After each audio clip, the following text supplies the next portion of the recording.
এখানে একটা প্রশ্ন আসছে যে সিরিয়াতে যে মুসলিমরা সুন্নিরা বিজয় হয়েছে নেতা কি জুদানি ও কি সালাফি কিনা? গোলানি আমার জানা মতে তারা সবাই সালাফি, তারা ওই খারাপ কোনো আকীদায় বিশ্বাসী না। এরা ভালো ভালো মানে হচ্ছে আপনার সালাফি আহলে হাদিস নাম নাই আর কি ওদের, কিন্তু এরা আরব দেশে এরকম কেউ নাম দিয়ে চলে না।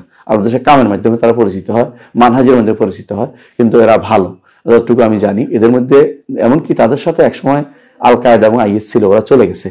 এরপরে যারা আসছে এরা হচ্ছে মধ্যম, অনেকটা মধ্যপন্থী। এদের দ্বারা দেখেন যে বড় বাগাড়ম্বর হচ্ছে কাজটা ভালো হয়েছে ওদের দ্বারা, বাগাড়ম্বর করে না বেশি। আর এদের শত্রু যারা আছে এরা শিয়া, এদের শত্রু হলো একবারে কাট্টা কাফেররা।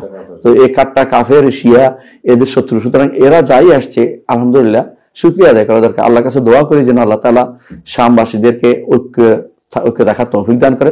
শামের ভিতরে যেন আর কোনো পকেট তৈরি না হয়, মারামারি হানাহানি ভিতরে না হয়, এবং তারা যেন নিজের মধ্যে একটা সরকার গঠন করে দেশটাকে পরিচালনা করতে পারে দোয়া করছি।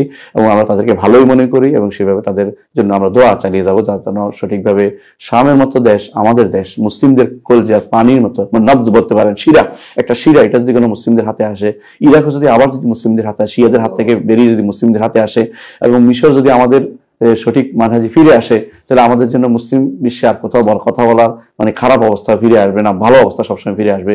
আমরা সেই দোয়াটাই সবসময় করবো।